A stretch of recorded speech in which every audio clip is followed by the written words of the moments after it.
Olá, boa tarde. Bem-vindos à aula teórica 26 de Lapa. Hoje vamos falar um pouco de ambientes de programação em geral e vamos já começar por uma definição. O ambiente de programação é uma coleção de ferramentas usadas no desenvolvimento de software. E sabem, um bom sistema de desenvolvimento aumenta, como é de esperar, a produtividade dos programadores e também contribui um pouco para melhorar a qualidade do software. Por exemplo, há ferramentas que ajudam a apanhar erros ou a detectar erros mais cedo, etc. Pronto. Agora, para perceber bem o que é um ambiente de programação, é importante responder a esta pergunta. O que é que um ambiente mínimo precisa de ter? O que é que temos de ter no mínimo para se poder chamar a um sistema um ambiente de programação? Olha, no mínimo só é preciso isto. Ter um sistema de ficheiros para podermos guardar os programas. Precisamos de um editor de texto para escrever o código. E precisamos de um interpretador ou de um compilador. Isto é o mínimo. Com isto já se consegue trabalhar. E sabem, eu quando quero fazer qualquer coisa muito simples, eu geralmente uso só isto. Vou aqui à linha de comando, abro o editor e etc.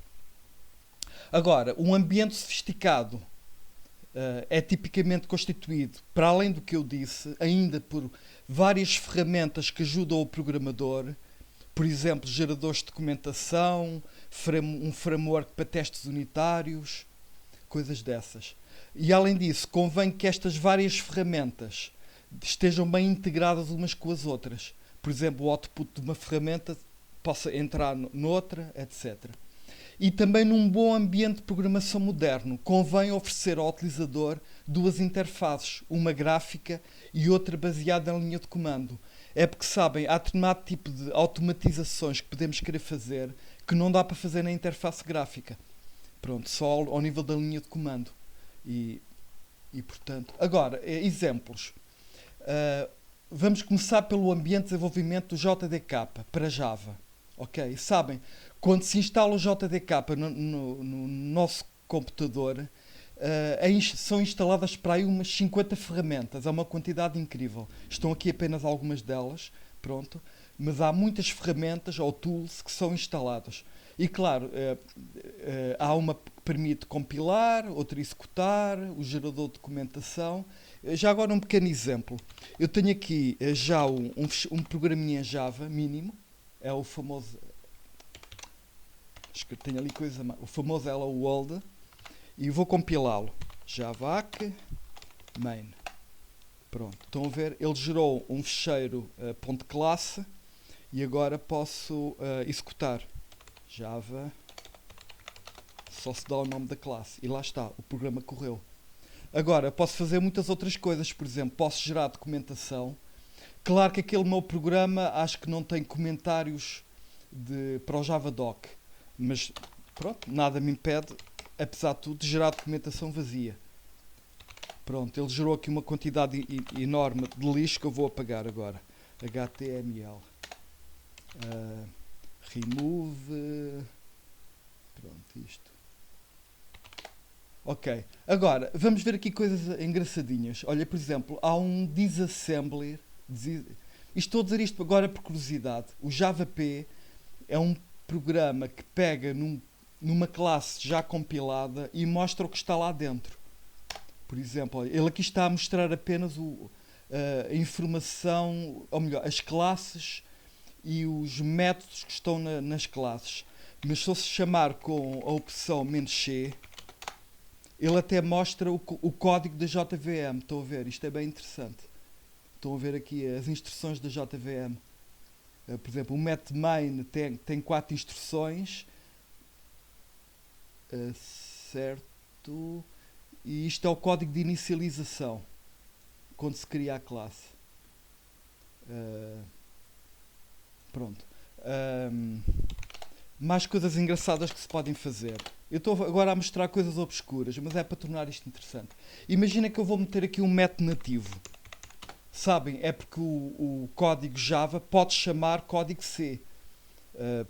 Pronto, eu não vou desenvolver este tópico, demoraria muito tempo a explicar, mas o esquema básico é este. Estão a ver, olha, estou aqui a escrever um método F, cujo corpo não indico, mas ponho ali a palavra native. Pronto, e sabem, isto compila na mesma. e corre na mesma. Java main. Ups.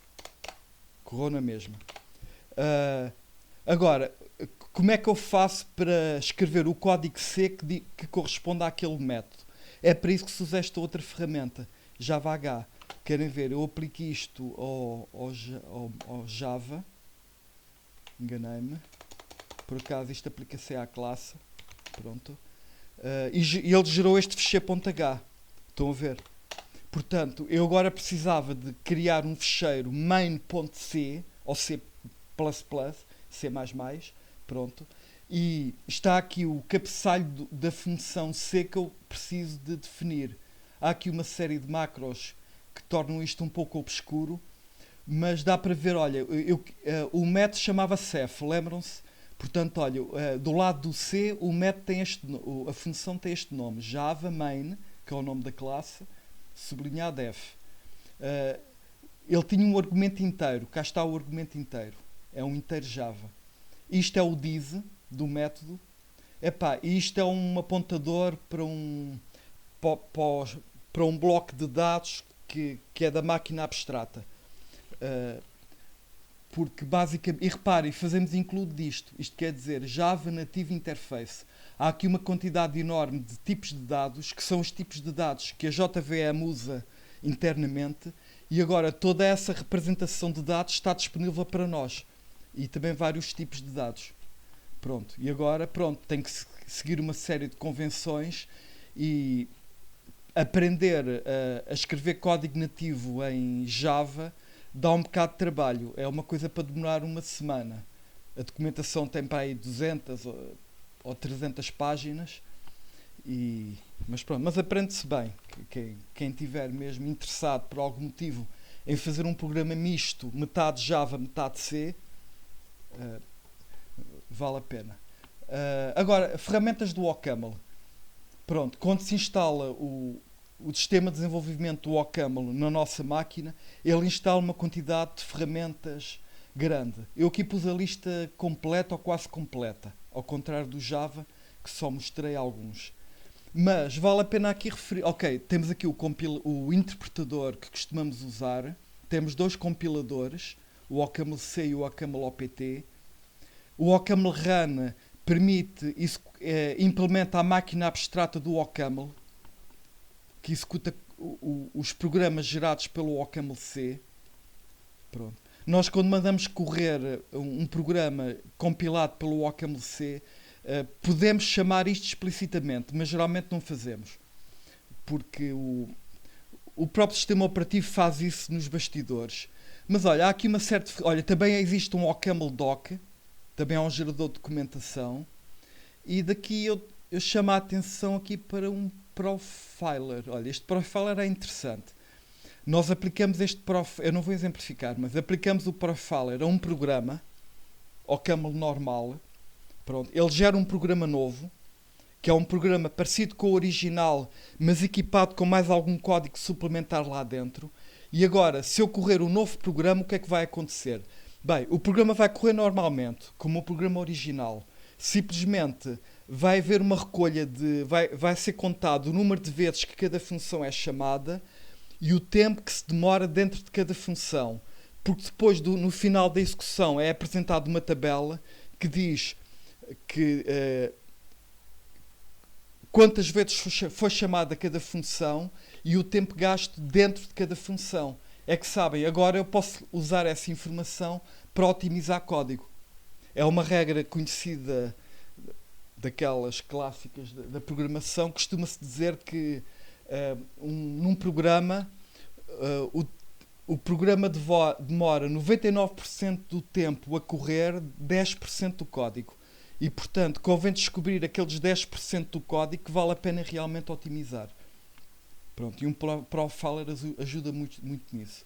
Ou até se eu tiver um programa que está demasiado lento e eu tenho de ver, será que há aqui alguma função que tenha a culpa disto?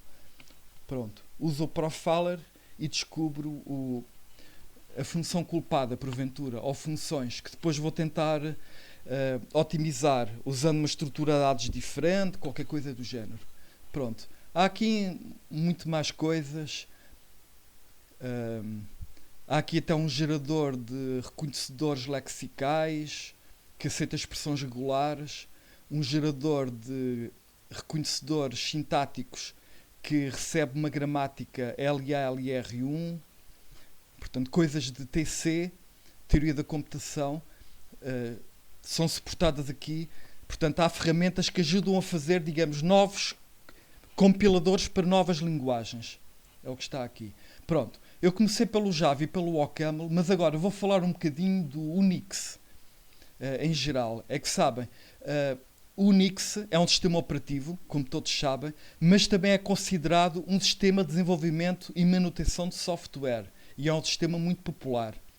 O Unix é um sistema operativo comercial, pronto, que começou a ser desenvolvido para aí em 1970 e pouco. Aliás, a linguagem C nasceu no contexto do desenvolvimento do Unix, curiosamente. Mas hoje em dia, pronto, há várias versões do Unix comerciais, Solaris, coisas dessas. Mas também hoje em dia há uma versão open source, que costuma chamar-se GNU Linux. Às vezes, para abreviar, fala-se só em Linux. Mas, na verdade, o Linux diz respeito tecnicamente apenas ao kernel do sistema operativo. Todas aquelas utilitários que correm no sistema, sei lá, o comando ls, todos os comandos, isso já não é kernel. Isso já são as ferramentas que correm em cima daquele kernel. Agora, em todo o caso, eu devo dizer que, olha, eu vou referir aqui a algumas ferramentas que estão disponíveis no Linux. E reparem, até agora estou só a falar em ferramentas de linha de comando. E vou continuar durante algum tempo. Pronto. Olha, estas ferramentas aqui merecem referência, porque sabem, há muitas variantes hoje em dia do Unix, mesmo muitas distribuições. E mesmo só falando no Linux, há dezenas de distribuições que não são completamente iguais. Há umas distribuições que incorporam umas bibliotecas, outras, as interfaces gráficas também variam. Nós acabamos sempre por conseguir instalar tudo o que queremos em qualquer distribuição. Pronto. Mas a distribuição de partida varia bastante. E uma coisa importante é quando isto serve para instalar programas a partir de código-fonte, programas que têm que ser compilados na nossa máquina. Pronto. E há um sistema sofisticado em que permite,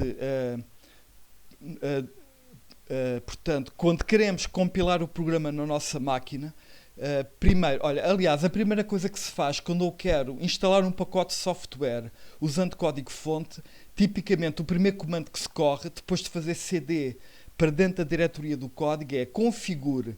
O configure vai configurar o código todo em função da máquina em que eu estou. Ele olha para uma série de sítios na máquina, vê qual é a distribuição, mas também vai espreitar para várias diretorias, vê quais são as variantes das bibliotecas que estão a ser usadas, e ele vai, muito interessante, configurar o próprio código-fonte em função do contexto em que nos encontramos. Portanto, a primeira coisa é fazer configure. E este autoconf é a operação, digamos, inversa. Gera ficheiros, analisa código-fonte e detecta quais são os pontos que podem variar de máquina de distribuição para distribuição. E, portanto, prepara dados e ficheiros que depois são usados para executar o tal configure. Mas, tipicamente, para instalar um pacote de software distribuído em código-fonte, fazemos configure. E depois fazemos, tipicamente, sudo make install. Pronto, e ele compila tudo, compila já o código que foi configurado para a máquina corrente e instala tudo. Pronto. Há aqui uma coisa que eu gostava de dizer. Isto está aqui escrito.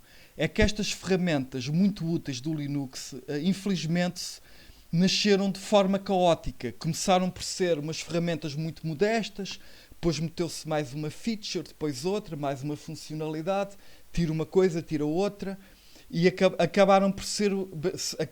são ferramentas um pouco difíceis de usar, e algumas das ferramentas nem sequer trabalham muito bem umas com as outras. Não há uma interface consistente entre elas. Pronto. E continua a ser assim relativamente a algumas ferramentas. Há aqui partes, se calhar, mais valia regressar à origem e recomeçar a fazer tudo de princípio. Mas é assim, eu estou-vos a dar os factos. Pronto. E estudar estas ferramentas dá um bocado de trabalho por causa disso. Dá mesmo bastante. Eu até já tentei algumas delas e vi que não valia a pena o esforço. Para mim, pronto. Tudo depende do contexto. Para mim não me interessava aprender um manual de 400 páginas cheios de casos e coisas incoerentes e complicações. Para fazer uma coisinha simples, vou à net e aprendo. Pronto, aqui. Agora, uma ferramenta que eu aprendi em profundidade e que não é assim tão difícil de aprender e que vale mesmo a pena é o Make. É também um utilitário que apareceu no contexto do Linux. No Linux não, no Unix. Aliás, as versões para Linux geralmente tinham o nome Glinux. Não, Gmake. Por exemplo, os comandos do Unix tinham um dado nome e depois, quando aquele era reimplementado de raiz em GNU, sem olhar para o código-fonte original, para não haver direitos de autor e coisas do género, tipicamente punha-se a letra G à cabeça. Portanto, o Gmake era a versão do Make para Linux. Eu penso que o Gmake continua a existir, deixa ver. Olha, por acaso não. Mas se eu instalasse, provavelmente ele ia chamar o Make original. Que eu tenho aqui o Make, não tenho? Tenho. Pronto. Hoje em dia o próprio Make é o Gmake com o nome diferente. E portanto não vale a pena estar a instalar o Gmake. Mas pronto. Mas olha, está aqui um pequeno exemplo. Por acaso foi usado num projeto aqui há uns 4 ou 5 anos, na parte do OCaml, um projeto de LAP. E reparem bem, vejam, isto percebe-se bem. Temos aqui uma série de definições à partida. Olha, por exemplo, a aplicação que eu desenvolvi chama-se DT. Agora não me lembro. Isto T é tri e o D já não me lembro. Pronto. O meu programa vai na versão 0.1. Vou compilar usando este compilador. Estão aqui os ficheiros objeto e as interfaces. Portanto, não, os ficheiros, depois de compilados, os ficheiros que eu dou, hão de ter estes nomes. D3 e DT. Portanto, isto é o principal, isto é o módulo. Olha, isto é o grupo do aluno, o grupo de alunos que fez o projeto. Coloca-se aqui. E agora, como é que isto se lê? Olha, por exemplo, esta parte. Isto é uma regra, no fundo, que ensina o Make a gerar o ficheiro CMO, que eu recordo que é um ficheiro que é o que resulta de uma compilação do OCaml. Estou a ensiná-lo a gerar o CMO a partir do ML. E está aqui a regra. Eu digo, olha, obtém-se isto a partir daquilo, usando esta regra. Pronto. E sabe, o Make olha para as datas dos ficheiros. E, por exemplo, ele perante esta regra, se eu fizer make do sistema, mandar compilar tudo, ele vai olhar para as datas. E se ele vir que há um ficheiro ML cujo CMO correspondente tem uma data mais antiga, ele percebe que o ML entretanto foi modificado e usa esta regra para compilar. Estão a ver? Ele chama o compilador. Pronto. E este símbolo aqui no fundo representa o ficheiro ML com que estou a trabalhar. Portanto, ele aplica isto a um ou mais ficheiros ML. Isto é um símbolo convencional. Não há muitos. E agora, eu aqui estou a ensinar o Make a gerar a aplicação final, que tem aquele nome, a partir dos ficheiros objeto, que são estes. Imaginem que eu faço Make do sistema e ainda não compilei nada. O que é que ele começa por fazer? Ele primeiro descobre esta regra, que é, ele sabe gerar o executável a partir dos ficheiros objeto, mas estes ficheiros ainda não existem. E, portanto, ele vai usar esta regra para obter os ficheiros. Porque para esta regra ser aplicável, isto tem que existir. Como este requisito ainda não existe, o Make vai trabalhar para que isto seja cumprido. e, portanto, irá compilar os ficheiros todos e, finalmente, usará este comando de compilação para gerar o programa final. Estão a ver? Eu estou a gerar um ficheiro, estou a pôr o output num ficheiro chamado dt, que é o nome pretendido. E passo aqui também os ficheiros objeto todos. Além desta parte principal que tem a ver com compilação, eu posso ter aqui alguns comandos suplementares. Este ficheiro até está pouco rigoroso, porque o make é bastante permissivo, mas em princípio eu devia pôr aqui mais umas anotações. Pronto. Mas isto funciona bem. Olha, o clean, se eu fizer make clean, claro que isto não vai funcionar porque este ficheiro make não existe. Estão a ver? Ele diz que não existe a regra. Mas o clean é para limpar a diretoria. Limpar todos aqueles ficheiros burocráticos que foram criados para te gerar o programa. Portanto, estou a apagar tudo. E também estou a apagar a aplicação final. Olha, este dist, naquele ano em que isto foi usado, eu pedi aos alunos para gerarem um ficheiro zip para enviar para o Moshack usando exatamente isto. Reparem, o dist depende do clean. Portanto, eu para correr o dist, ele primeiro limpa a diretoria toda. Depois cria uma diretoria com o nome do grupo. Estão a ver? Depois copia lá para dentro todo o código ML e MLI.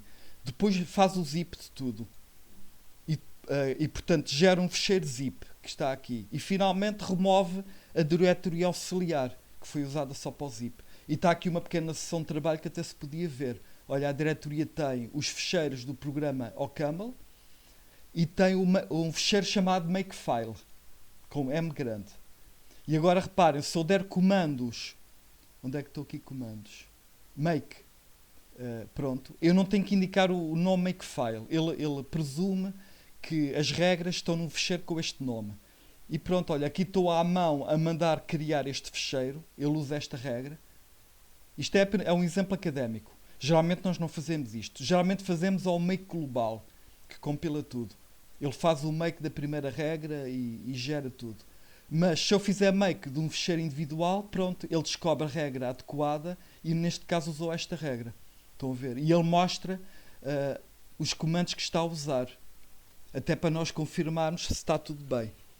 Olha aqui, eu estou a fazer make dist. Portanto, vejam a sequência de comandos que ele executou para finalmente gerar o zip. Estão a ver aqui o zip, que é para submeter no Moshack.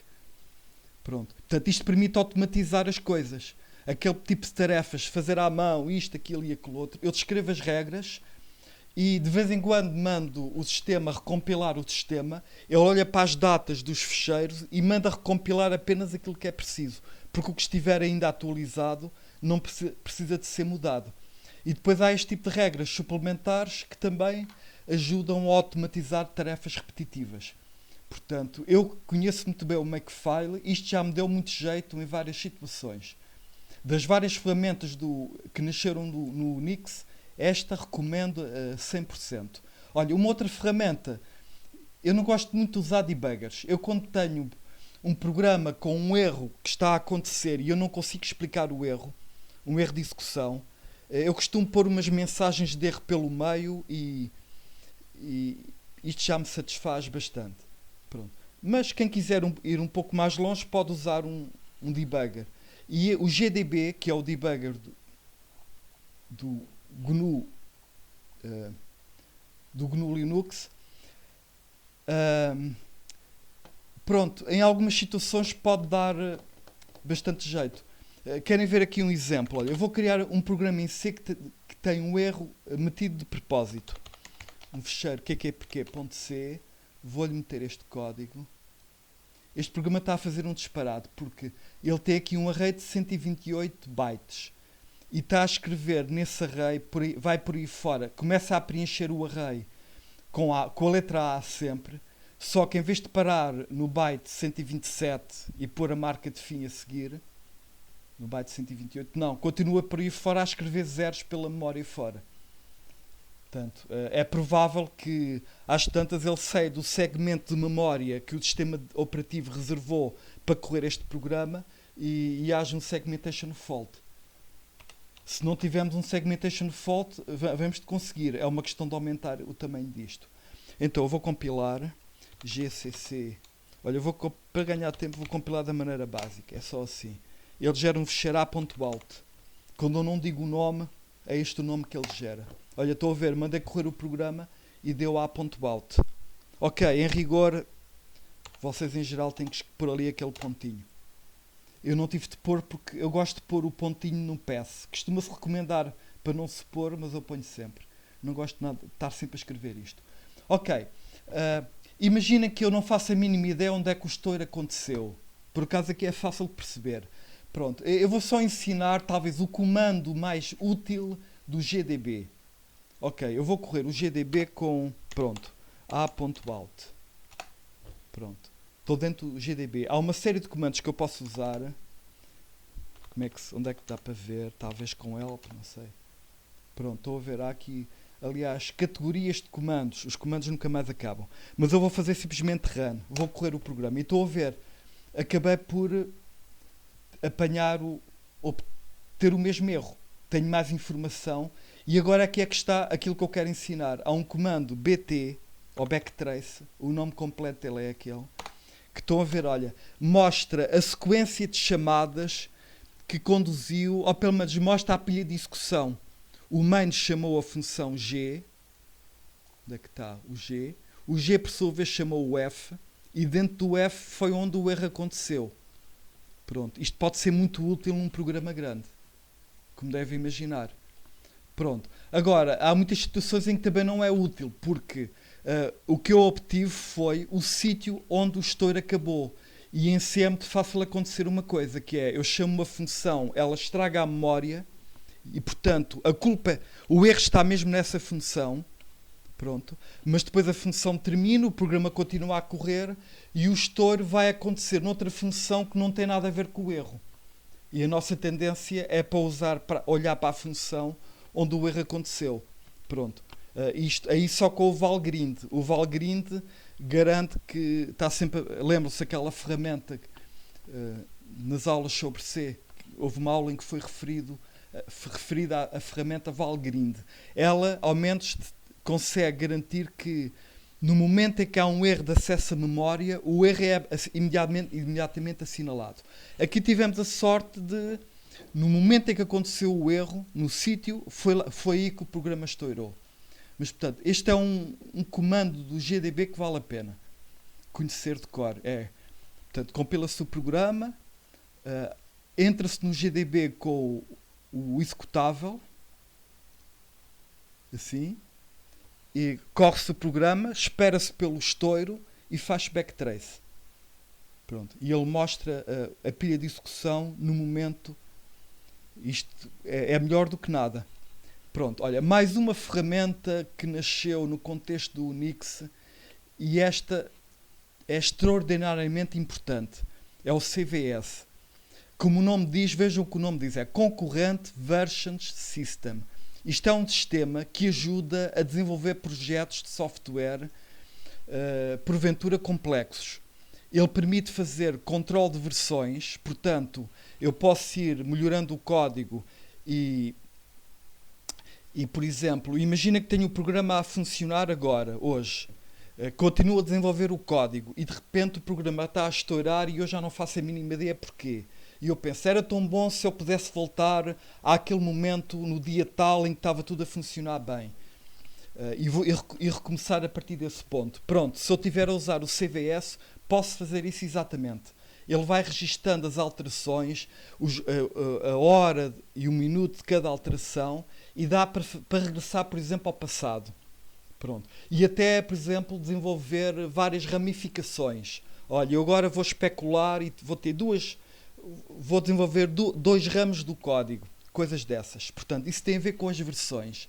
Mas o CVS vai muito para além disso. Tem a ver aqui com a palavra concorrente. Ele tem suporte para que várias pessoas estejam a trabalhar ao mesmo tempo no mesmo projeto, através da rede, da net, por exemplo. E portanto, ele aceita updates do código feitos por uma pessoa, feitos por outra, etc. Os updates vão sendo todos registados internamente e ele toma nota de quem foi, em que dia, etc. E fica tudo registado. E continua a ser possível voltar a qualquer versão passada querendo. E agora, a parte concorrente tem a ver com isto. Se duas pessoas decidem alterar a mesma zona do código, e isso às vezes até acontece, porque há um bug e às vezes há duas pessoas que vão tentar resolver o bug ao mesmo tempo, o sistema está preparado para isso. Porque ele detecta que há duas pessoas a tentar alterar aquilo, não digo simultaneamente, mas no mesmo dia. E o sistema manda e-mail às duas pessoas a dizer, olhem, há aqui, vocês estão os dois a querer fazer update do mesmo código. Conversem uns com os dois e decidam qual é a versão final. Pronto. E depois, claro, o CVS tem um comando que é commit, que é, isto é, todas as alterações recentes que têm sido feitas, pronto, não havendo contradições ou não havendo, portanto, tentativas simultâneas para alterar código pendentes, ele atualiza o sistema e cria mais uma versão. Pronto. Mas enquanto não se fizer uma nova versão com o commit, se duas pessoas tentarem alterar a mesma função, por exemplo, entra-se em modo de, de resolução de conflitos. Pronto. Este é um sistema bastante antigo, começou de forma muito modesta, é um daqueles sistemas que foi evoluindo de forma caótica, e o manual tem centenas e centenas de páginas. Pronto. As pessoas muitas vezes sabem usar apenas o básico, e eu próprio eu costumo usar o CVS e a parte básica é suficiente para eu me desenrascar. Mas olha, vejam aqui projetos importantíssimos que foram desenvolvidos usando o CVS. Olha, portanto, há comunidades de programadores, às vezes até com dezenas de programadores, e porventura uma centena, há casos em que se ultrapassa a centena, que estão todos a colaborar num projeto de software usando o CVS ou uma versão mais moderna do CVS. Por exemplo, coisas que foram desenvolvidas usando o CVS, o Apache, que é o servidor web mais popular no mundo, e é usado no Linux e no Unix. Pronto. O sistema de janelas do Linux também. O GNOME, que é uma interface gráfica que funciona em cima do X, mas que no fundo é a interface web do sistema operativo. Pronto, é uma de muitas. Claro que há outras, há o KDE, etc. E tudo é feito colaborativamente. Olha, o browser, o Mozilla, o original, pronto, o OpenOffice, o próprio GCC, há uma colaboração. Olha, por exemplo, a distribuição do Debian, curiosamente, é também gerida por uma grande equipa de pessoas. Eu até tenho um colega e amigo que é professor na Universidade de Évora, que faz parte da equipa que mantém o Debian e vai fazendo atualizações. Há uma grande equipa. Pronto. E, portanto, reparem como é importante haver uma maneira de permitir que grandes equipas de pessoas possam trabalhar. Sem uma ferramenta destas seria muito complicado. Portanto, com esta ferramenta consegue-se fazer muita coisa. Alternativas modernas ao CVS. O CVS hoje em dia é pouco usado. O Git é talvez a alternativa moderna mais usada. Pronto. E sabem, há repositórios até na web onde se podem colocar projetos destes, e o GitHub, agora esquece, há muitos outros. A outra é BitKeeper, por exemplo. Eu tenho conta em 2 ou 3 desses sites. E se quiserem aprender bem um sistema destes, eu recomendaria que aprendessem o Git. Pronto, é um sistema moderno, e até tenho aqui, se quiserem, um link para uma página que ensina o essencial do Git em 15 minutos. Ok?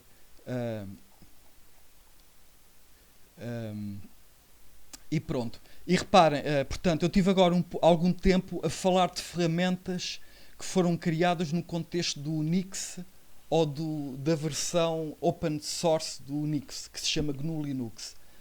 Uh, falei de coisas muito, pronto, pouca coisa, mas de coisas importantes que vale a pena conhecer. Isto é tudo um pouco mais para a cultura geral, neste caso. Mas é importante saber que isto existe, para poder depois ir à procura quando for preciso. E agora, como eu falei só em ferramentas de linha de comando, deixem-me dizer que, pronto, as ferramentas modernas atuais geralmente têm uma interface gráfica, por um lado, mas por outro lado também permitem usar a linha de comando. O que se faz tipicamente é, temos um conjunto de ferramentas que foram desenvolvidas para a linha de comando. E tudo o que eu falei para trás foram exemplos desses. E agora, por cima dessas ferramentas todas, eu crio uma camada gráfica. Por exemplo, é o que faz tipicamente o Eclipse. Vocês sabem muito bem, por exemplo, é um erro muito frequente. Eu agora vou instalar o plugin para o OCaml no Eclipse. E eu esqueci-me de instalar o próprio OCaml ao nível do sistema operativo. Não vai funcionar. Eu primeiro tenho que instalar o Eclipse por baixo, e o Java, e o Node.js, e o que for preciso. E agora, os plugins que correm no Eclipse vão gerar linhas de comando e vão fazer chamadas ao sistema operativo para as coisas funcionais. Realmente os IDEs mais sofisticados são estendíveis através de plugins. Isto permite, e reparem como isto é importante, porque assim conseguimos ter um sistema coerente que uma pessoa aprenda a usar, como o Eclipse, pronto, mas podemos usar o mesmo sistema para várias linguagens. Isto é muito importante. Não estar a mudar de sistema para cada linguagem. Por exemplo, o Visual Studio.net também tem suporte para imensas linguagens. Pronto, este já nem por isso. Mas há vários sistemas com suporte para várias linguagens. E eu não quero falar muito disto. Reparem, a nossa disciplina chama-se Linguagens e Ambientes de Programação. Pronto, a parte dos ambientes não foi assim muito falada. Recapitulemos, olha, usámos ambientes nas aulas práticas, pronto, fizemos algumas compilações na linha de comando e no Eclipse. Pronto, já foi bom. Pelo caminho houve referências a algumas ferramentas. Por exemplo, eu falei do Valgrind no contexto da linguagem C. É uma ferramenta que nos ajuda a lidar com a pouca segurança dos programas, porque é fácil fazer em C um programa que compila sem erros, mas depois vai arrebentar em tempo de execução, infelizmente. Como eu disse na altura, é o preço a pagar por ter uma linguagem altamente flexível que permite aceder ao baixo nível. Pronto. E agora temos esta aula, pronto, para falar um pouco em ambientes. Pronto, o tempo é limitado, porque se tivéssemos mais uma semana, olha, podia ser interessante até haver uma aula prática a trabalhar com o GDB. Não, na aula prática desta semana eu acho que vou resolver qualquer coisa de exames ou testes antigos. Porque estamos na última semana de aulas. E pronto, olha, vou acabar. Um resto de boa tarde para todos. Obrigado.